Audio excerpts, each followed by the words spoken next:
spent the summer being lonely together. 'Cause even in sorrow, company is better. We drank and we cried till we both near drowned. Now I know it's time to put the bottle down. Don't say you think you know better than me. I'm a grown-ass woman and I know what I need. 29 years may not seem real long, but the years are always longer when they're already gone. I've loved music my whole life. It's kind of always been my way of communicating, and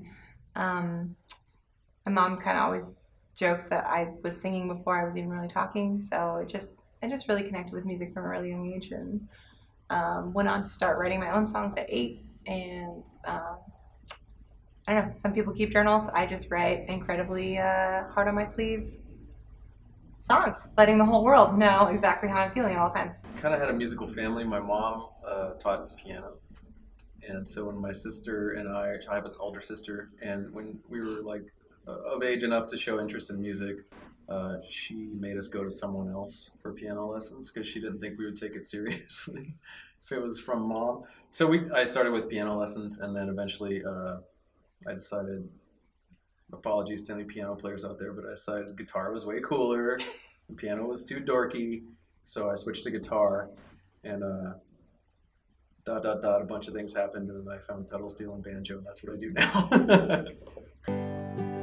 And it can take all day to climb up to the top. You gotta risk it all, and it's a long way, but it's only 2 seconds flat when you fall.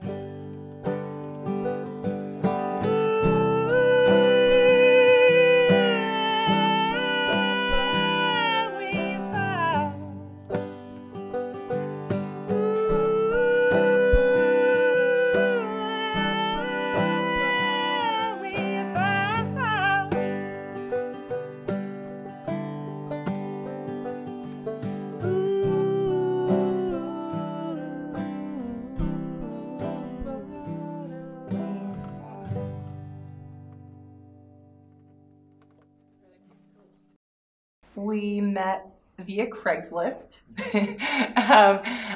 Not as naughty as that sounds. I was looking for a recording studio, and Bryan is a really phenomenal recording engineer, and ran a studio called Magic Closet. And I called him up and was like, "Your prices are way too good to be true." Like, there were these great pictures. I was like, "Are these pictures real?" He's like, "Yeah, no, I swear they are. We're just really new, and like we're building our clientele." Basically, once we realized we had good chemistry in the studio, I went on to record my first album, just me with him. And my brother and I were co-producing it, and Bryan just had all these brilliant ideas. And so we got all really nervous, and we're like, should we ask him to co-produce it with us? And he was like, yeah. I'm already doing it. And ... big story. The rest is history. Now we're here. Here we are, by this tree. By this tree. This one's called Come Undone, and it's a single off our new album. I tried calling, but you never played back. I know that I hurt you, and I never should have lied.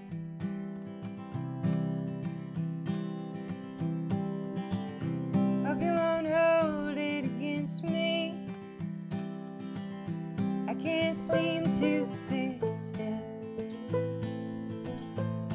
I go where the wind blows me, always looking for some thrill.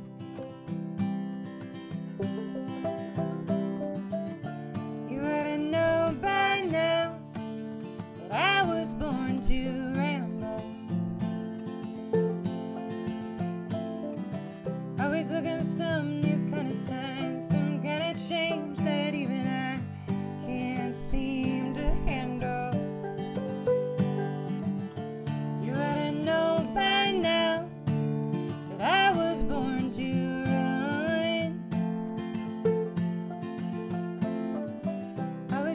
some new kind of sign, some new sixth sense of fine. Till I come undone.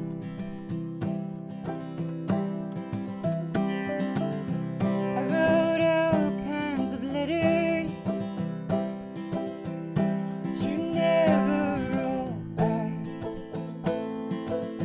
I don't know if you're angry or some new kind of sad. Find me in the deep Pacific. I found a new kind of light, not the kind that shines above me, but the kind that beckons from deep inside. You ought to know by now that I was born to ramble,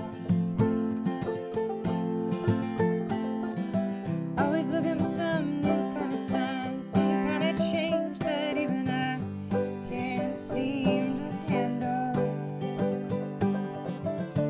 You ought to know by now that I was born to run, always looking for some new kind of sign, some new sixth sense of fine.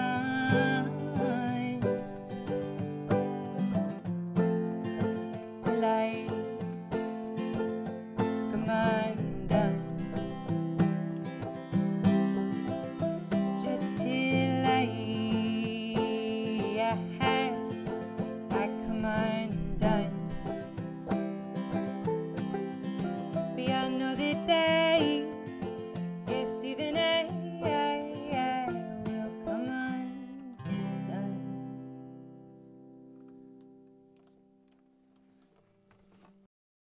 My first touring experience was on a Greyhound bus, all by myself. I went down the West Coast with an army backpack loaded full of burnt demo CDs that I was selling for like $5 and some really cheaply made custom ink t-shirts with my first ever logo, which is a weeping willow.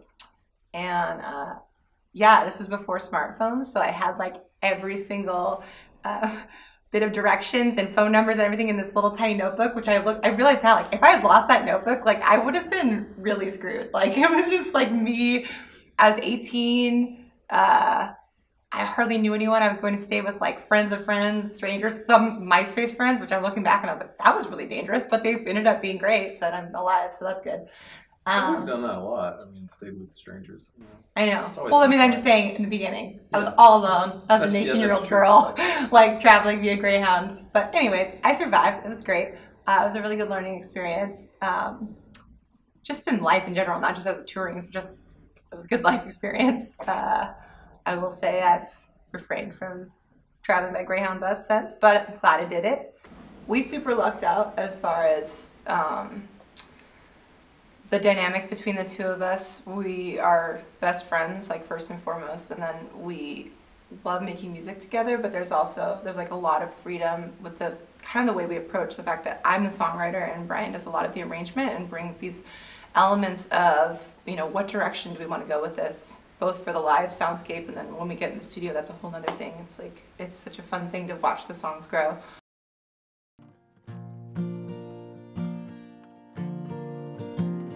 Snow is falling, but the night is calm. You're gonna help me weather up this storm, and I am furiously happy. Fire's on, it's nice and warm. Wake you up before the dawn, and you let me be furiously happy. People just might think that we're both crazy. Let them go, let them talk, let them stare. Just don't care. That song was It's a tribute to a really great book of that same name. It's called Furiously Happy, and it's this amazing author named Jenny Lawson, and she speaks a lot about mental health issues and dealing with her own. And she writes in this, her first big book was called Let's Pretend This Never Happened, and that just won me over. I was like, gosh, I read, there's all kinds of wonderful authors that have touched on different aspects of mental health illness that have touched me, but she approaches it in this way that you're like literally 1 second just laughing out loud, like your face and your belly hurts from laughing so hard, and then like the next page you're crying because you're just like, that's such a relatable issue. She talks about those of us that struggle with depression and anxiety. I have my whole life. We have this issue where oftentimes we'll get to a place of happiness, and instead of just really like diving in and enjoying that and just living in the present, we have this overwhelming anxiety about when is the next bout of depression going to hit. We have to be ready. Are we ready? Like, well, nothing, this good can't last. And her realizing that that is one of the biggest plagues of dealing with it. It's not even just the actual cycles, it's that in between and not feeling like you can ever just enjoy it. And she really delves into it, and it honestly, it affected me on a very deep level. And I kind of realized I was in one of those spots. I was in a place that was full of joy and happiness, and I wasn't letting myself really appreciate it because, again, you don't know what's going to happen in the future, and you don't know how long it's going to last. And like the guy I wrote that song about, he and I aren't together, but like I'm still so happy that I connected with that book, and it made me realize like sometimes the now it really is enough, and just like soak it in because you don't know what's coming next. I'm gonna love you till the sun doesn't shine, till the moon doesn't rise, till the mountains all have fallen to the sea. When it was dark, you